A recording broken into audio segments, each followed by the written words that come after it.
Tonight on Magic Talk, James Lantiegne and I discuss strolling, what to bring, what to leave out. Coming up next. Rough Edge FM. Irritatingly irresistible internet radio at roughedgefm.com. Welcome to Magic Talk, the ultimate backstage pass to the world of magic. We dive deep into the art, the craft, and the business behind the illusion. If it's magic, we talk about it. Sometimes. And now, your hosts, master of misdirection and dad jokes, magician James Lantiegne, purveyor of magical oddities and unpaid family labor, magic shop owner Joshua Lantiegne, and straight from a suspiciously nearby park bench, the one, the only, Gregory Alexander.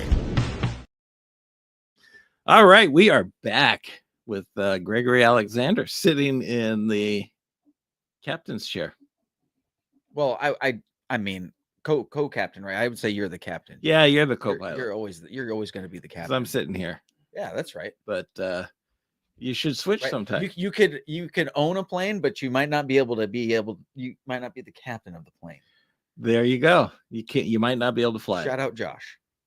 So Joshua, where is he? Where's the man? Where Joshua is celebrating the birth of his new daughter. Congratulations. So it happened last Saturday, and so he's home taking maternity leave, and so his breast must be sore. Yeah. I hate to tell him don't mention anything about what downstairs looks like, because he left and I started going crazy. About who's downstairs? Josh? No, this downstairs. Oh, I was like, the shop downstairs. What happened to Josh? Yeah. His downstairs is all messed up. It is. No, yeah, Joshua would be a little upset. Yeah, he might be a little perturbed. Yeah, by the situation downstairs. Josh, I offered to help. Don't worry, we'll get it done. Yeah, someday, sometimes, in some way. Yeah.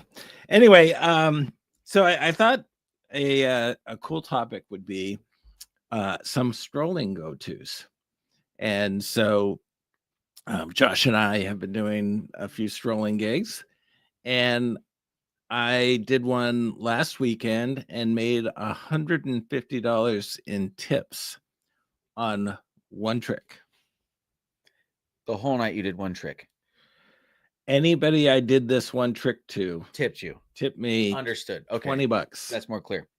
Wow. $20. Anyone I did trick this that involved you borrowing a $20 bill, Jim? No, not at all. Not at all. Borrowing. Yeah. I did the bill exchange. Let's go. I started with a 20 and I turned it into a 1. So technically, I guess I made $19. We got to fix the math on that. Yeah. I like your style. Nope. Why don't we throw this on the table? This is the one. We always talk about this. This is the one that's coming to the White Rabbit soon with the White Rabbit branding on it, because we're going to hunt down who owns the rights to this and we're going to buy it, right, Jim? Yes, that's right. Because so this little gem gets me a tip, a $20 tip. So what I do is, the restaurant that I'm working at, most of it is are you trying to get it closer so that in case people can't quite see what's going on? I can see it really good here. Okay, that's what she said. Yeah. Anyway, I do, it's the anniversary trick. The anniversary waltz, or whatever you call it, with a lovely twist. Yes. And so twist, if you will, when people, yeah, exactly. And when people sign a card and it ends up being a double back, what do they do with that card? They take it home. They might have it as a little conversation piece for a couple days.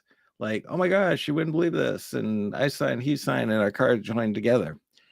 This one, everybody I've ever done it to is like, this is going in a frame. That's awesome. What a response. Yeah. That's what you want. Can you imagine? Every time you perform, someone's going to frame your magic. That's amazing. I know. That's pretty impressive. And it earned me a $20 tip for everybody that I did it for. Not to mention, they're going to have to spend like $20 on a frame. Yeah, I know. They're invested. They are invested. But think about that being framed up somewhere And so my go-to thing is like this is it's like, okay, when I come to your house, I expect to see it in a frame. Oh, it will definitely, so May I add just a slight, because I'm a salesman, my salesman Yes. person. The next time I'm at my house, when you hire me for a private show, I want to see that framed. Just saying. Instead of just saying good tip. instead of the next time I'm at your house, the next time you hire me for a private show and I'm at your house, I want to see that framed. That's a good tip. There you go. Salesman. He's always working. I'm trying. So I'm trying. So that one, and the type of restaurant that I'm working at, it's a romantic kind of thing. So there's a lot of couples. And the sad thing about it is that has been discontinued. We have 10 boxes left of about 50 per box. I'm buying them all from you right now, Jim. And well, we have 8 boxes left because I need at least 100. I went through 3/4 of a box in 2 days. Wow. Slept on. So, Anybody out there using this as well? With with the same type of return, we'll just call it. I'm very curious. yeah. If you Very are, curious. comment on the video down below and let us know. So, what would you say your number one strolling go-to is? The one that Twisted Sisters. Twisted Sisters. Mm-hmm. That's usually one. That's the one that I've kept in my wallet over the years in case someone asks me if I do magic, which never happened. But yeah, love it. Very great impact. You could play it 2 ways. You could make it very magical, or you can make it more of a mentalism piece. If you don't want to do any sleight of hand, you don't have to. If you feel comfortable with the ghost count or the Elmsley, whatever you prefer to call it, then you're all good as well.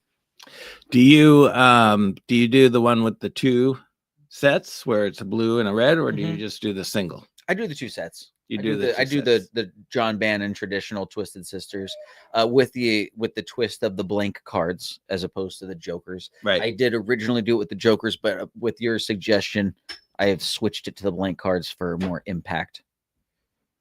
Mm-hmm. I agree. So so you did Strolling on Saturday. I did. And how many things did you bring? 3. 3 things. And what were they? They were Double Cross, Thy Will Be Done, and Gypsy Thread. What about Twisted Sisters? I left that at home. Oh. I was avoiding cards. Oh, okay. I was trying to avoid using cards because Sharpa was there doing table magic as well as Daryl. Yep. So I knew there would be plenty of card magic happening. So that was a good plan. Spice it up, try to make it a little different. It worked very well. Everything I did got very good reactions. So all right. So how did you introduce the double cross? I love it. So that was my opener. And I always do it I was always doing it to a lady. And I would just say, do you mind if we start with you first, ladies first? And of course, no one's going to object to that. And I say, oh, your nails are beautiful. Let me see those. And I ask them to put their hands out to check out their nails. And then oh, wow, those are absolutely lovely.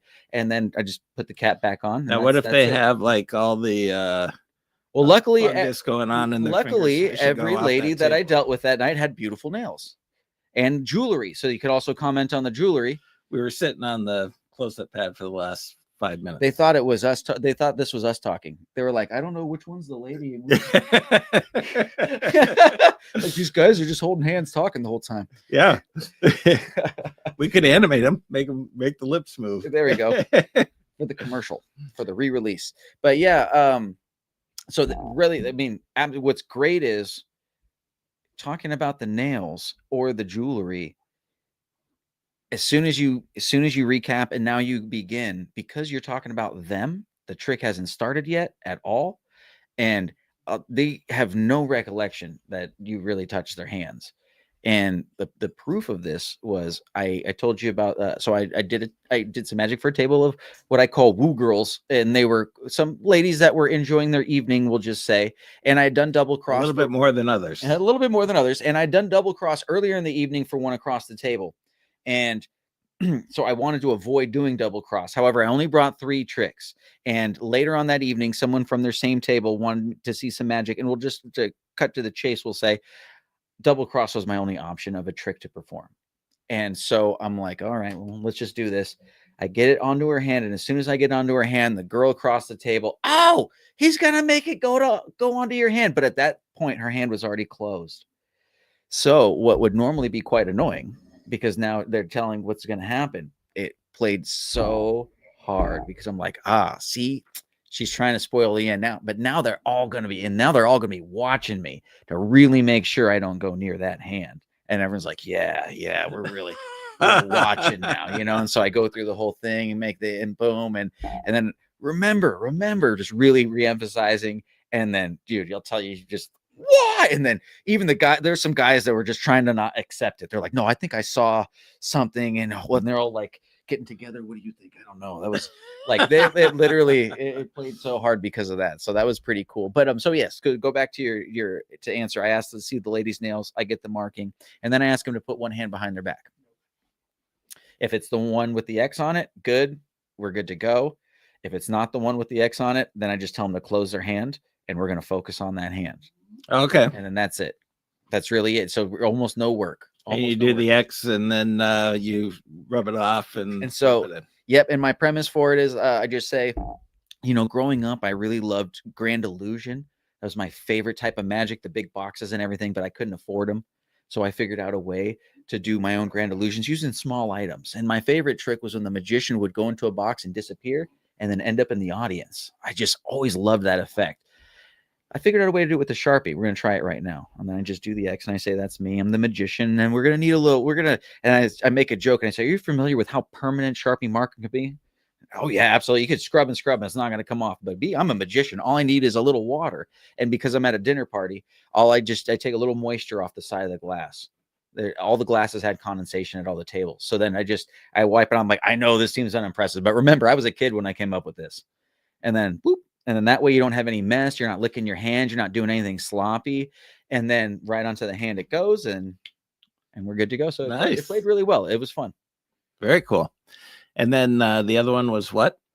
Thy Will Be Done by Alex Marsh. I don't know. I think maybe. And what is that? That is a confabulation routine where the confabulation is on a tarot card. So it's a magician tarot card from the Rider-Waite Tarot. And instead of holding a sword and the pentacle being on the table, and which is the traditional stuff for the tarot card, he's holding a Sharpie marker. There's a watch on the table, and there's a hand holding a coin. And so you present the 3 items, and through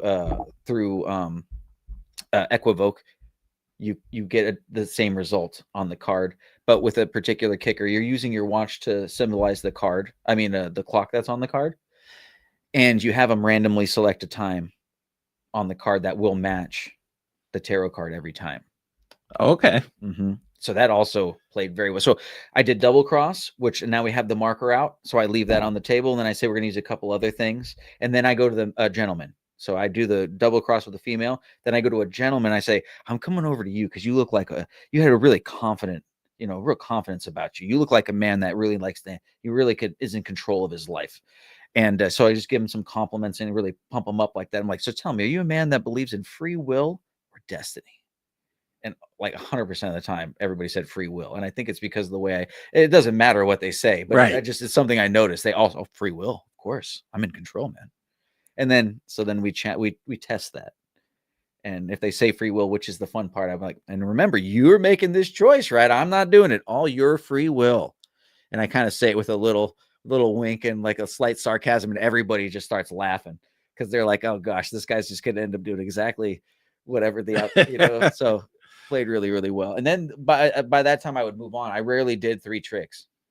So here's something interesting. I do my own version of Quantum, which does not use that's right. Yes. any gimmick cards. And I switched it out to the Queen of Hearts because 8 out of 10 times at this restaurant, when I would walk up to a woman and say, what's your favorite card? And if you don't have one, just name one out. 8 out of 10 times it's the Queen of Hearts. And if it is, I pull out the quantum deck, and then I turn to the gentleman. Wait, hold on. You said quantum deck, Jim? Okay, Well, good. We can my keep talking. version Sorry. of the quantum. Sorry, I thought you said something else for a second. Okay. It's like, Jim, she's on a date. Yeah.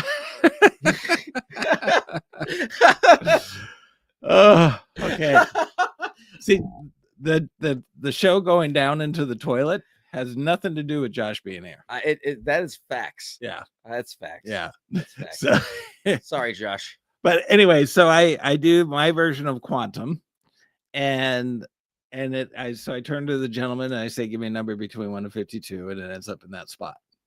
So 8 out of 10 times, awesome, man. killer. That's freaking awesome. If it isn't, if they name something else, I pull out the Invisible invisible deck. Yeah, I knew it. I know you. See, Yeah. I know you, Jim. Yeah. That's awesome, man. So I love that. That's very good. That's very good. yeah. You clever dog. So what you were doing was not necessarily, I don't know if I would classify that as quote unquote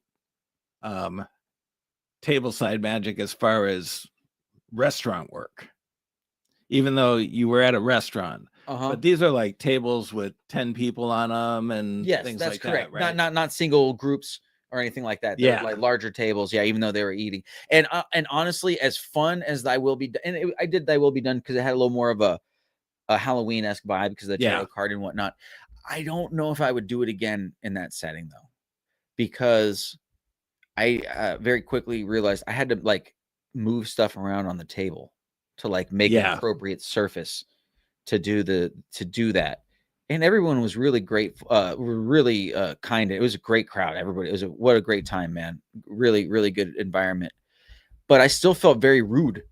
You know what I mean? Like I've been presumptuous. I felt presumptuous. I didn't like being like, you mind if I move this and all of your, you mind if I completely rearrange your whole situation here for me for a few minutes for you? Is that okay? Like, and like I said, I don't think anybody took it that way, but I noticed it. And if I notice it, then I want to address it and make sure, because there's going to be somebody along the lines that may feel that way. And I want to prevent that. Right. Yeah, so maybe something else with less, because you need you need about this much room, because they have to bring their hands down and move items around for the Equivoke and whatnot. But it was great. Yeah, and I so I have a it's probably like a 9x6 close-up pad. Mm-hmm. You know, just a real almost tiny, like a mouse pad. Yeah, and it's got a hard bottom to it, so it Don't worry, I'll keep it even clean, if Jim. it I know. Even if it tempting, it is, but even if I have it slightly off the table, it's okay. And yeah, all I'm thinking is bachelor party. I know, right? Seriously, hey, I met that donkey in person. Did you really? Yeah. I'm not kidding you, man. Seriously? I'm serious. Yeah, Okay. His name was Macho, and he lived in Rosemont, and he was owned by my second girlfriend's grandfather. All right, every time you bang that pad, by Sorry. the way, I'm getting the bang on the mic. My apologies. But yeah, he's getting excited talking about the donkey, and I just So it by your ex-girlfriend's family owned it, because her grandfather was an animal trainer for like movie animals. Oh, okay. And so he lived on the ranch until he passed away. And he trained the donkey. He trained that donkey. Yeah, that was one of his guys. Wow. One Okay. of his actors. And who trained? What was his name? Mike? I don't know. Or was it Meat? I forget. The one who basically provided the fill for the hot dog bun. I might have to rewatch this movie. Okay. Yeah, rewatch the movie, because there's a scene where a very pleasantly proud male. Yeah, I got you. I'm picking up what you're laying Yeah, down, okay. Unfortunately, it sounds sticky. So, how did we get onto that? That's what she said. I don't know. All right. So moving on. Now, if you were to do strolling at a restaurant, what would be your go-to? So we know the Queens. Yeah, Twisted Sisters. Yes. Mm. So how did what, Gypsy what I Thread would play do, out? it played well. Yeah, it played really well.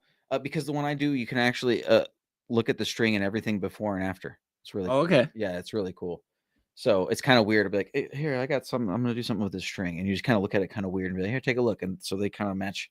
They kind of mirror your look and look I'd at be it. like, never pull out the thread from it. Oh, geez. Oh, Look, geez, now I it's got from this your long piece underwear. of thread. But what was a nice little strolling set I was doing, combining some match. So I was doing Vortex from Dan Harlan as an opener. Okay. I was saying, I'm And going to that's read the your one where the cards cards kind of twist together. I was like, I'm going to read your mind. I'm going to try to pull a word out of your mind.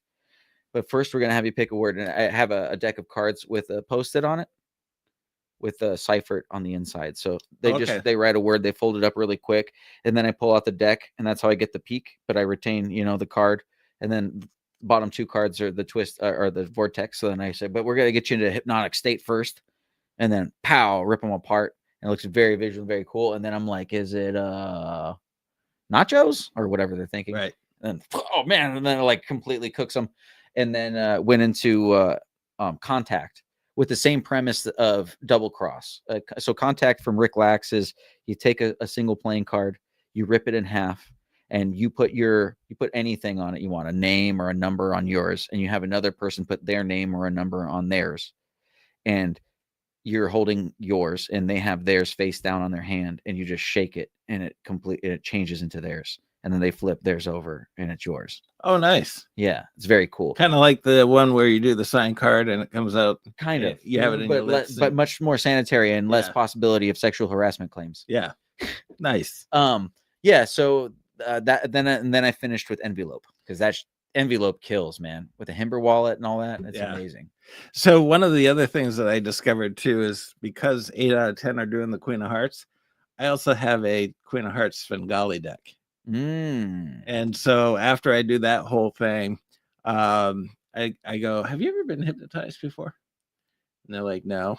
And I'm like, I'm going to hypnotize you. In fact, I'm going to hypnotize you so that the only card you see for the rest of this set is going to be the Queen of Hearts. Oh, dude, you got to do 100 monkeys with that.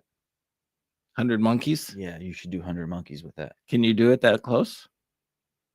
Well, you can't read it when it's really close. Right. So look, so you hypnotize them both, right? And you have the girl only see her card, which is the Queen of Hearts, and you have the guy not be able to read anymore or whatever. So you'll be close to the guy, try to get close to the guy, and then you rotate over to the girl. So there should be a good enough distance.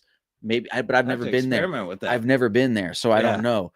But if they're enough, do you see what I'm trying to say? So you'd go here and then just rotate it so it's, and then she'll be able to read it, and then but he won't be able to. But then she'll see the queen, and he will be able to see it. I gotta try that out.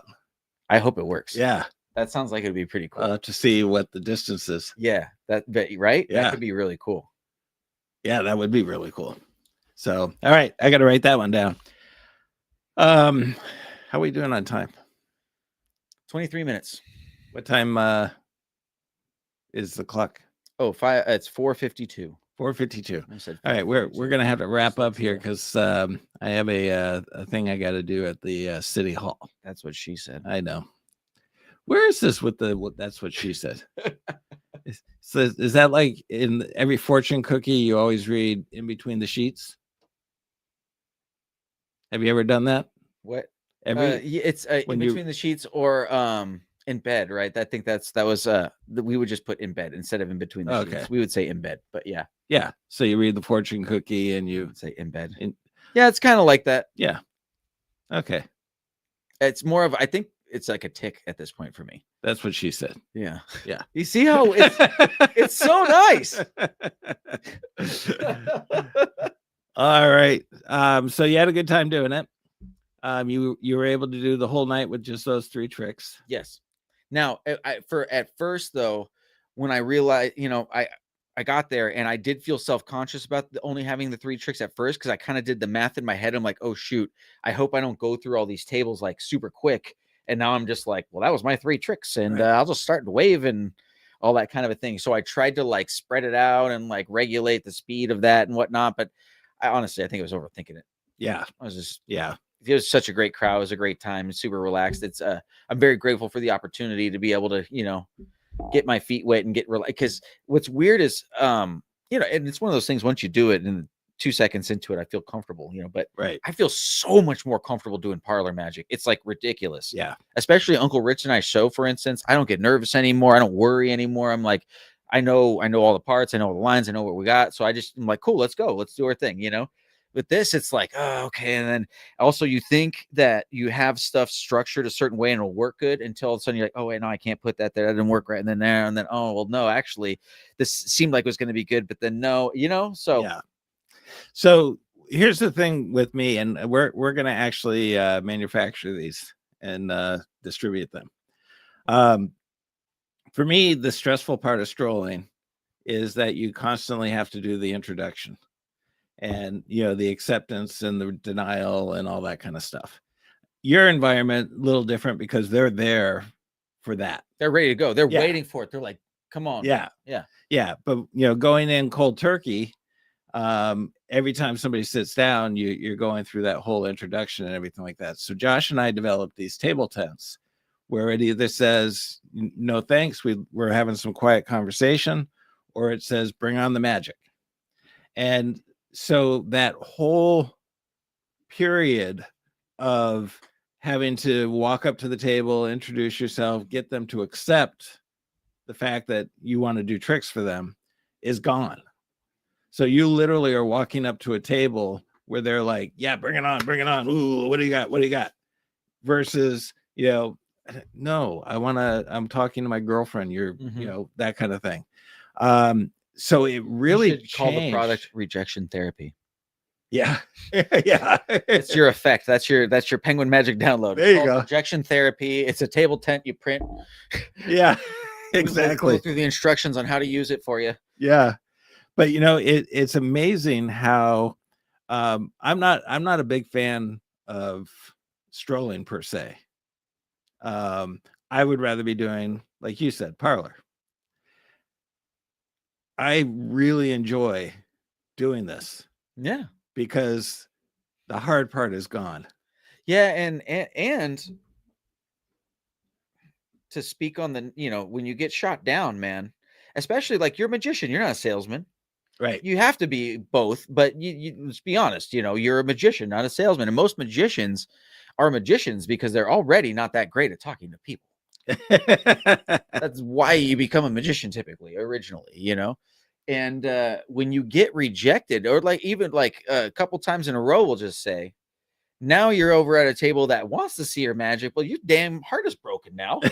Yeah. You know what I mean? So you're going to be doing some sad magic for these people. And they're going to be like, I kind of wish I said no. Let alone get a tip. Yeah. They'll be like, you want a tip? Get a different job. Yeah. That's my tip for you for today, sir. But yeah, so that's great, man. That really helps. And then it just gives you so much more confidence in your strolling. And then if you're in a situation, let's say you have a really stickler of a floor manager that's like, no, we have a strict aesthetic and we can't have these on the table. You're gonna be like, cool, no big deal. And it may be a little awkward, but you're gonna have so much confidence when you walk up to all those tables. A, they're not gonna say no. And then B, if they do, you're gonna be like, cool. Yeah. And I mean, when somebody says no to me, it's just like, all right, well, I hope you enjoy your dinner. Mm-hmm. And I hope you choke on a chicken bone. No, I mean, it's easy, crazy, Jim. Yeah, I know. But no, I just go, all right. Here's chicken. There's a chicken bone right here. Oh, there you go. Open up, Jim. The heck is that? I think it's an owl, but it kind of looks like a chicken. Yeah, I think it's an owl.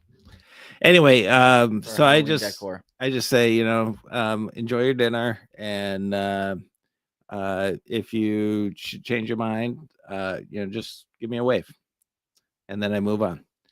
And this is your only chance, so you're not getting any magic later, okay? You're gonna see all these people enjoying my magic, then you're gonna want some.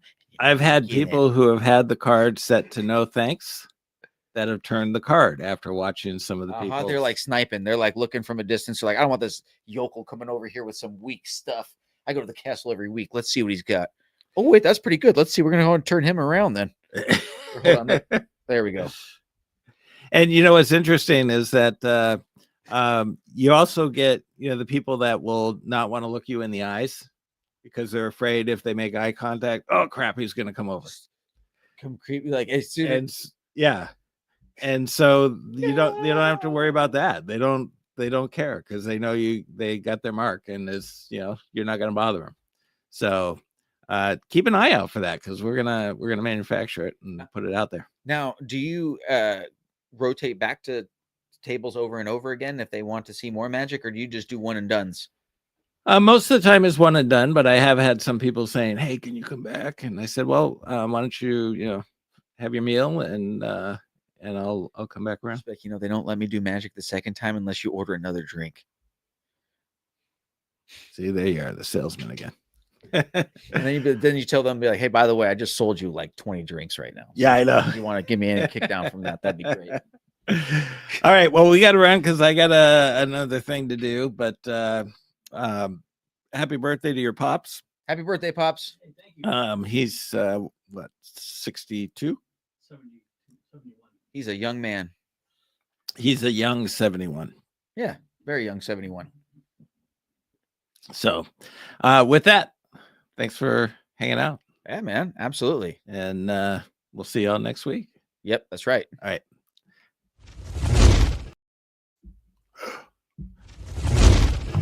This has been a Rough Edge Studios production.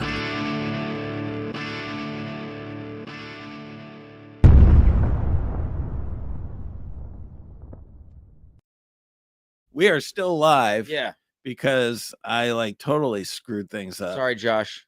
I know Josh would be very disappointed in me. He is right now until he hears this. I know, because at White Rabbit Magic, we believe in magic. This has been a Rough Edge Studios production.